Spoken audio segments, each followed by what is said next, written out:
자, 여기 천국은 하나님 나라를 가리킵니다. 하나님 나라가 밭에 감추어져 있는 보화와 같다. 그것이 무슨 뜻일까요?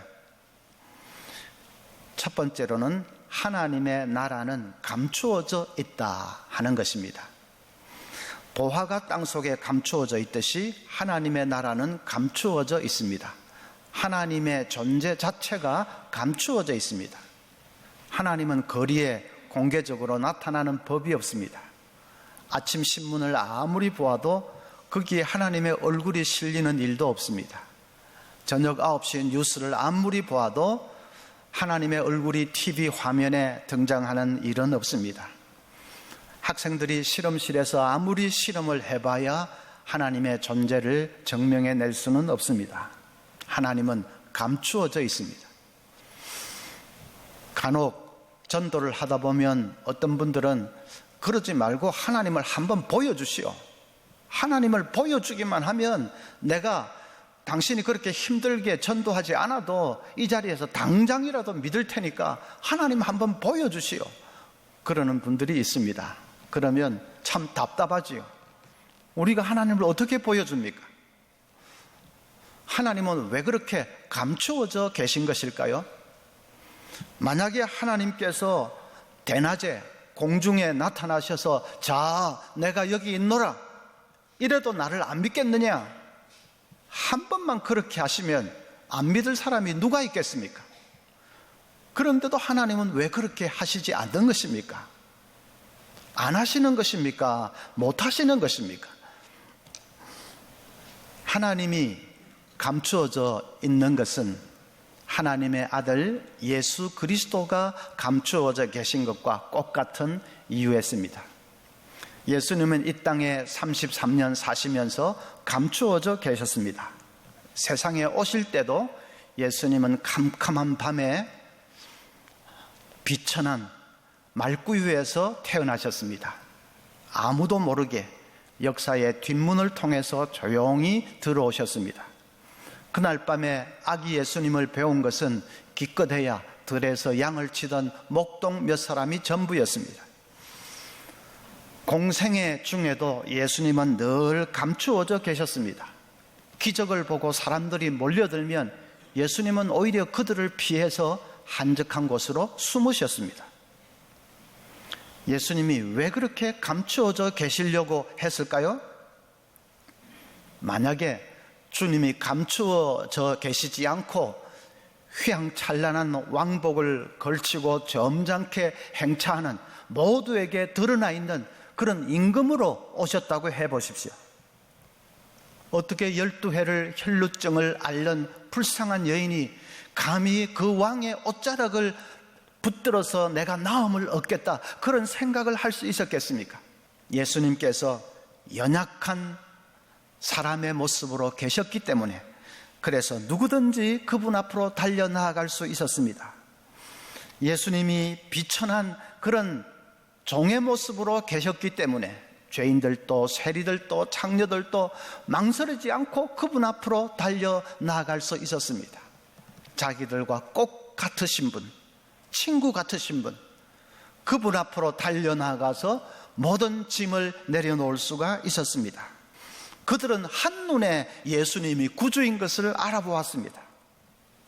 어째서요? 그들의 마음이 갈급했기 때문입니다. 그들의 마음이 가난하고 절박했기 때문입니다. 가난한 심령, 갈급한 심령에는 예수님은 너무나도 분명하게 드러나 계신 존재였습니다. 그러나 교만한 사람들에게는 예수님은 감추어진 존재였습니다. 대제사장, 서기관, 바리새인들, 율법사들, 소위 그 당시에 내노라고 하는 종교 지도자들, 그들의 눈에는 예수님은 언제나 감추어진 존재였습니다. 그들은 아무리 예수님과 대화도 해보고 토론도 해보고 심지어는 식사도 같이 하고 그래도 예수님이 구주인 것을 알 수가 없었습니다. 왜요? 그들의 마음이 한없이 교만했기 때문입니다.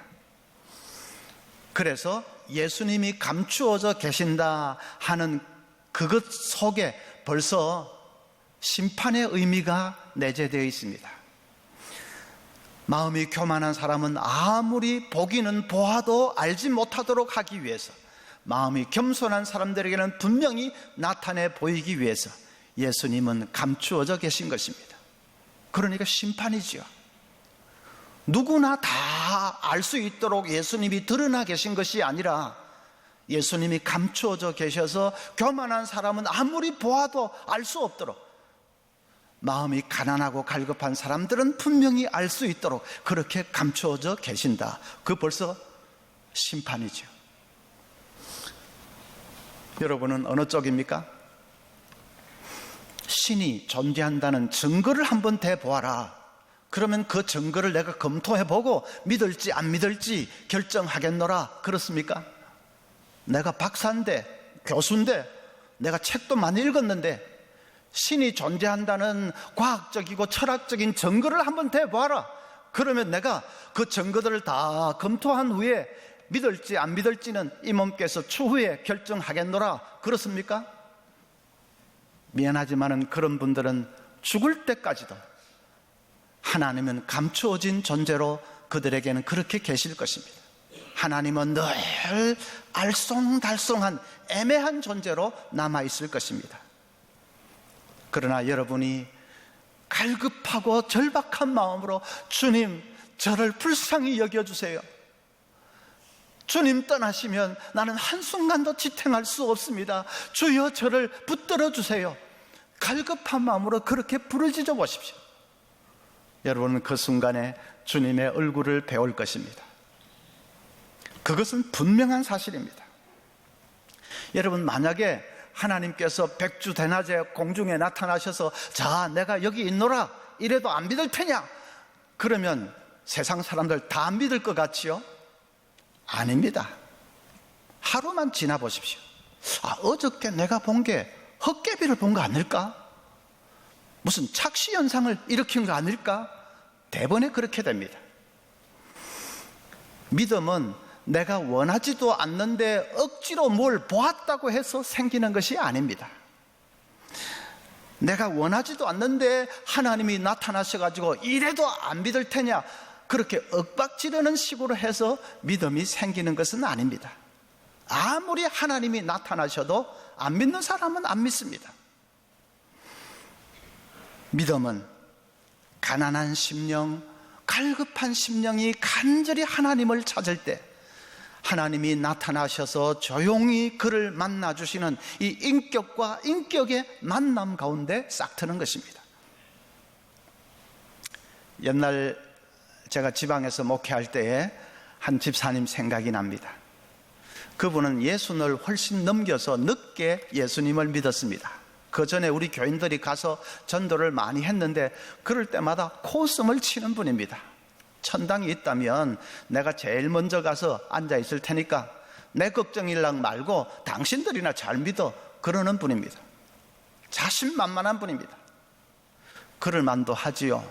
자신이 그냥 대쪽같이 곧게 사니까 천당이 있다면 착한 사람들이 가는 곳일 테고, 그러면 나 같은 사람이 안 가면 누가 가겠느냐, 그런 것이죠. 그런데 그 집에 시련이 닥쳤습니다. 제일 막내딸이 귀신병에 걸렸습니다.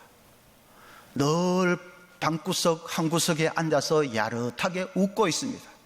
그러다가 시도 때도 없이 픽픽 가출을 해버립니다. 아무리 무당 불러다가 구슬하고 정신병원에 집어넣고 해도 낫지를 않습니다.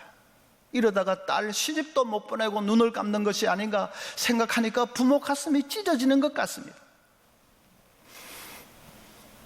그 당당하던 분이 형편없이 됐습니다. 우리 교인들이 이제 하나님의 때가 왔다 하고는 다시 가서 전도를 하기 시작합니다. 그분이 비로소 마음을 열었습니다. 교회 가면 딸 병을 고칠 수 있다고 하는데 뭔들 못하겠습니까?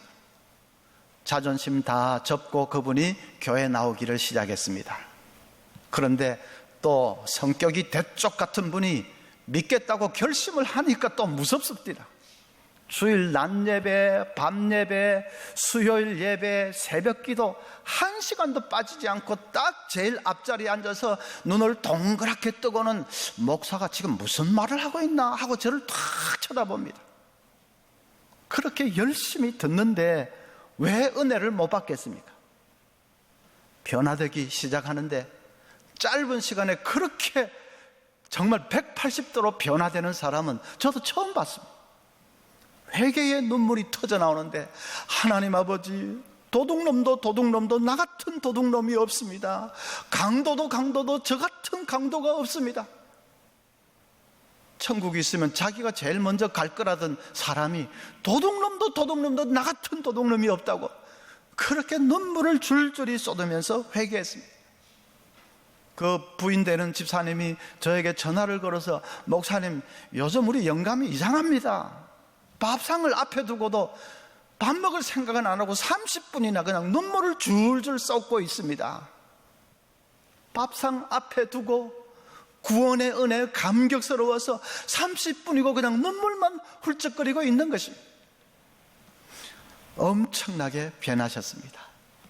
그 한 분으로 인해서 온 가정이 구원을 받았고, 그리고 자녀들 중에 목회자도 낳습니다. 감추어져 계시기만 하던 하나님이 분명히 보이는 것입니다. 마음이 갈급해지고 마음이 가난해지니까 하나님이 분명히 보이는 것입니다. 여러분, 누가 하나님은 감추어진 존재라고 하십니까? 애매한 존재라고 하십니까? 교만이 머리 꼭대기까지 차 있으니까 그렇지요. 자기 신뢰가 목구멍까지 차 있으니까 그렇습니다. 정말로 갈급해서 부수어진 심령으로 주여 저를 불쌍히 여기소서, 주님 없이는 나는 살 수 없습니다. 여러분, 그렇게 간절히 찾고 부르짖어 보십시오. 그 순간에 하나님 여러분을 찾아오시고 만나 주실 것입니다. 하나님이 우리를 찾아오시는 방식이 그렇습니다. 또 두 번째로 이 비유의 의미는, 하나님의 나라는 구체적인 삶 속에서 체험할 수 있다 하는 것입니다. 농부가 보화를 어디서 발견했지요? 밭입니다. 밭은 특별한 곳이 아닙니다. 매일의 삶을 영위하는 평범한 그 삶의 현장입니다. 하루에도 수십 번씩 밟고 지나다니는 그런 그냥 일상의 현장입니다.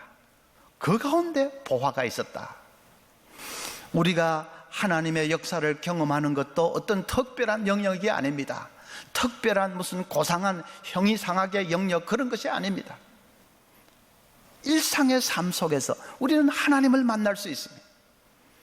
직장인은 사무실 책상머리에서 하나님의 음성을, 성령의 음성을 들을 수가 있습니다.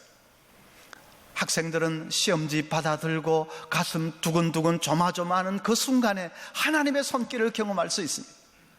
장사하는 사람들은 손님들이 오고 가는 분주한 그 현장에서 하나님의 역사를 경험할 수 있습니다.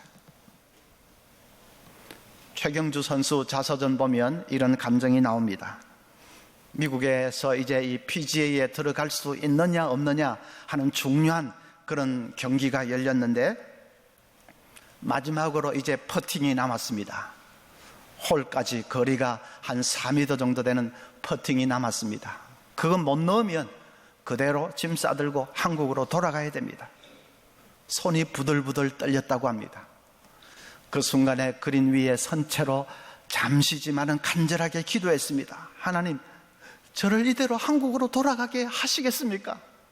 그럴 수는 없지 않습니까? 도와주세요. 짧은 기도, 간절한 기도를 드렸습니다. 그리고 눈을 떴는데 이 볼에서부터 홀컵까지 선이 쫙 보입니다. 얼마나 분명하게 보이든지 마치 밭에 그 호미로 골을 파놓은 듯이 골처럼 쫙 보였습니다. 그럼 뭐 그 골에 볼을 굴리기만 하면 그대로 들어가는 것이죠. 야구 선수들도 공이 잘 맞을 때는 투수가 던진 공이 축구공처럼 크게 보인다고 합니다. 근데 골프 선수에게 그냥 골을 파놓은 듯이 그렇게 길이 쫙 보이면 그건 그대로 들어가는 것이죠. 그분은 종종 그런 일을 경험했다고 합니다. 믿음이 좋은 분이니까. 최경주 선수에게 보화는 멀리 있지 않았습니다. 날마다 자기가 긴장 가운데 시합하는 그 필드 가운데 보화가 있었습니다. 제가 서문교회 이제 10년 목회했는데 그동안에 기도 응답받은 건 많은데 그 중에 한 가지는 지금도 잊혀지지 않습니다. 어떤 집사님이 수술을 했다고 해서 신망을 갖는데 집사님 말씀이 방구가 안 나와서 고민이라고 합니다. 장유착이 돼서 수술을 했는데 그럼 이제 방구가 나와야 이제 수술이 완벽하게 다 끝난 증거인데 지금 몇 주가 됐는데도 방구가 안 나온다는 것입니다. 그래서 제대로 뭘 먹지도 못하고 의사도 이 재수술을 해야 되는 게 아닌지 고민을 하고 있다고 합니다. 별 수 있습니까? 제가 기도했습니다. 하나님, 방구 나오게 해 주십시오. 재수술이 무슨 말입니까? 빨리 방구 나오게 해 주십시오. 그러고 왔는데 그 다음날 부인 되는 집사님에게서 전화가 따르릉 왔습니다. 목사님, 방구 나왔습니다. 그 흔한 방구가 그렇게 고마울 수가 없었습니다. 방구 나오게 기도해달라는 것도 희한한 일이고 또 기도하니까 그렇게 몇 주 안 나오던 방구가 그대로 나와버리는 것도 참 희한한 일이고 희한한 일이 많습니다. 하루는 어떤 가정에 신방을 갔더니 그 주인 되는 집사님이 제가 예배 이제 드리려고 이 자리에 앉자마자 이상한데 자꾸 그러십니다. 집사님, 뭐가 그렇게 이상하십니까? 했더니 자기 집에 그 강아지는 싸나워서 뭐 손님 오면 막 짖고 밖에 누가 지나다니는 소리만 나도 막 시끄럽게 짖는다는 겁니다. 방에 가둬놓으면 문을 빡 긁으면서 짖어댄다는 겁니다. 그래서 목사님 신방 온다고 할 때에 걱정을 많이 했는데 예배도 제대로 드리지 못하는 거 아닌가 걱정을 많이 했는데 강아지가 이상하게 조용하다는 것입니다. 방에 가둬놓은 강아지가 조용합니다. 저도 강아지가 그 집에 있는지 알지도 못했을 정도로 그렇게 조용합니다. 집사님이 이상한데 우리 집 해피가 저럴 리가 없는데 이상한데 그러면서 하시는 말씀이 사람은 귀신을 못 보지만은 동물은 귀신을 본다잖아요. 우리 집 강아지가 목사님에게서 뭔가를 본 모양입니다. 그럽니다. 저에게 무슨 성신이라도 임한 것을 아마 그 강아지가 본 게 아닐까 그런 말이지요. 그 말 듣고 나니까 그때부터 제가 불안해 죽겠는 거 있죠. 저놈 강아지가 짖으면 내 체면이 말이 아니다. 나도 모르게 속으로 성령님 도와주세요. 강아지 짖으면 제 입장이 곤란해집니다. 좀 조용하게 해주세요. 절로 기도가 났습니다. 그런데도 마음은 조마조마해가지고 설교도 좀 대충 빨리 끝내버리고 예배 빨리 마치고 후다닥 나왔습니다. 집사님이 차 한잔 하고 가라는 걸 아이고 차는 무슨 차 아침에 마셨습니다 하고 재빨리 나와버렸어요. 근데 희한하기는 희한하지요. 나올 때까지도 강아지가 완전히 쥐죽은 듯이 조용했어요. 목회가 참 재미있습니다. 희한한 일들이 많습니다. 날마다 보화를 만납니다. 하나님께서 도와주시고 이렇게 도와주시고 저렇게 도와주시고 그래서 여기서도 보화가 터지고 저기서도 보화가 터지고 목회가 참 재미있습니다. 물론 하나님께서 목사만 그렇게 도와주시는 거 아닙니다. 만인 제사장 아닙니까? 여러분도 다 왕같은 제사장인데 하나님께서 얼마든지 봐주시고 도와주십니다. 일상의 삶 속에서 보화를 만날 수가 있습니다. 유명한 영성학자 또 목사 오 할레스비가 이렇게 말했습니다. 우리 몸에 필요한 공기는 사방에서 우리를 둘러싸고 있다. 공기를 얻으려면 그저 숨을 들이쉬기만 하면 된다. 마찬가지로 우리 영혼에 필요한 공기도 사방에서 항상 우리를 에워싸고 있다. 하나님은 충만한 전천후 은혜로 우리를 사방에서 둘러싸고 계신다. 우리가 할 일은 그저 마음을 열고 들이쉬는 것뿐이다. 정말 그렇습니다. 공기 들이쉬듯이 우리 영혼도 마음을 열고 둘이 쉬는 것입니다. 하나님 도와주십시오. 차를 타고 가면서도 하나님 도와주세요. 길을 가면서도 절박한 마음, 가난한 마음으로 주님 도와주십시오. 어떤 사람들은 그런 짤막한 기도를 화살 기도라고 합니다. 짧지만 강렬한 기도, 화살 기도. 뭐 이름이야 화살 기도든 방패 기도든 상관없습니다. 정말 삶 가운데서 갈급한 마음으로 주님, 성령님 도와주십시오. 함께 해주십시오. 가르쳐 주십시오. 길을 인도해 주십시오. 그럴 때 여러분 보화를 만나게 될 것입니다. 특별히 무슨 어려운 일을 만날 때 그때가 절호의 찬스입니다. 지금 이 비유에서 농부가 밭을 갈다가 자기 연장에 뭐가 쨍그랑하고 부딪히는 소리가 날 때에 아마 그 농부는 짜증부터 냈을 겁니다. 아이, 여기에 무슨 돌멩이가 있어, 재수없게 짜증부터 냈을 것입니다. 그런데 살살 파보니까 그건 돌멩이가 아니고 질그릇이고, 그리고 그 속에 보니까 보화가 있었지 않습니까?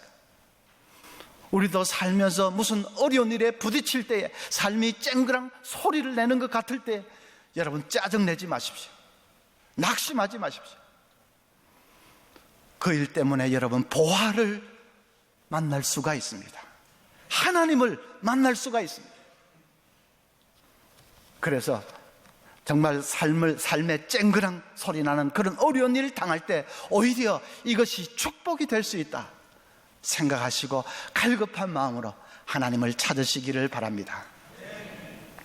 세 번째로는 하나님의 나라는 대가를 지불하고 얻는 것입니다. 농부가 밭 속에 있는 보화를 발견하고 나서 어떻게 했지요? 마음이 기뻐서 어쩔 줄을 몰라 했습니다. 그리고 집으로 달려가서 자기 재산을 다 팔아서 그 밭을 샀습니다. 대가를 지불한 것입니다. 우리도 하나님의 역사를 경험하기 위해서는 대가를 지불해야 됩니다. 그 무슨 돈을 지불해야 된다는 말이 아닙니다. 매일매일 말씀 묵상을 하셔야 됩니다. 하나님은 말씀을 통해서 찾아오시는 분이기 때문에, 그래서 말씀 읽고 말씀 깊이 묵상하는 삶을 매일매일 그걸 사셔야 됩니다. 그래서 아무리 바빠도 말씀 묵상하는 그것을 위해서 시간을 떼어서 바쳐야 됩니다. 그게 대가를 지불하는 것입니다. 또 한 가지 더는 죄와는 피 흘리기까지 싸워야 됩니다.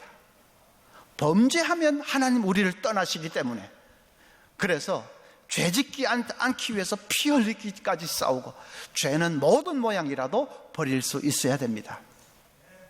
꼭 죄는 아닐지라도 하나님과 나를 멀리 만드는 그런 일들이 있을 수 있지요. 좀 잘못된 습관이든지, 지나치게 취미생활에 몰두한다든지, 또 인간관계, 친구관계가 좀 치우쳐 있다든지, 죄는 아니지만은 하나님과 나를 멀리 만드는 그런 일이 있다면 그것도 좀 정리를 해야 됩니다. 그렇게 변화된 삶이 필요합니다. 그것이 대가를 지불하는 것입니다. 15세기 스페인 선원들은 천신만고 끝에 오랜 그 항해 끝에 마침내 남미 대륙에 도달했습니다. 그런데 그를 즈음에 자기들 배에는 식수가 다 떨어졌습니다. 많은 선원들이 갈증으로 죽어갔습니다. 그런데 기가 찰 일은, 선원들이 갈증으로 죽어가고 있을 때 그들의 배는 이미 아마존 강 상류에 도달해 있었습니다. 그런데 그 아마존 강이 워낙 강폭이 크고 강이 그냥 워낙 크니까 그게 강인 줄을 몰랐던 것입니다. 자기들은 여전히 지중해 바다 위에 있는 줄 알고 물을 떠다 마실 생각을 못했습니다. 그래서 갈증으로 죽어갔습니다. 얼마나 기가 찰 노릇입니까? 지구상에서 가장 풍부한 생수의 원천 한가운데 떠 있으면서도 그 물을 마시지를 못하고 갈증으로 죽어갔다. 그 얼마나 기가 찰 노릇입니까? 그런데 영적으로 보면 우리 성도들이 잘못하면 그렇게 될 수가 있습니다. 하나님은 그냥 우리를 애워싸고 계시고 전천후 은혜로 우리를 공급해 주시기를 원하시는데 그거 체험하지 못하고 그냥 갈급해서 죽어가는 성도들이 있습니다.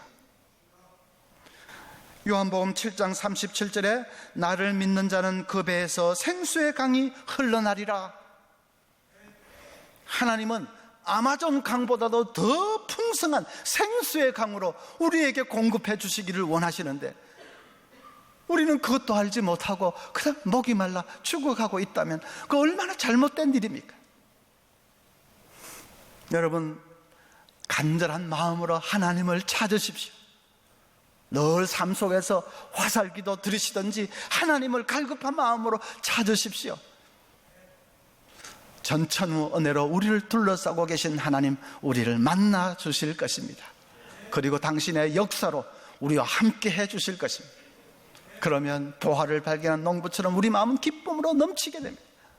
날마다 이렇게 하나님과 만나고 하나님과 동행하는 생생한 삶으로 기쁨과 행복이 넘치는 우리 모두가 될 수 있기를 바랍니다.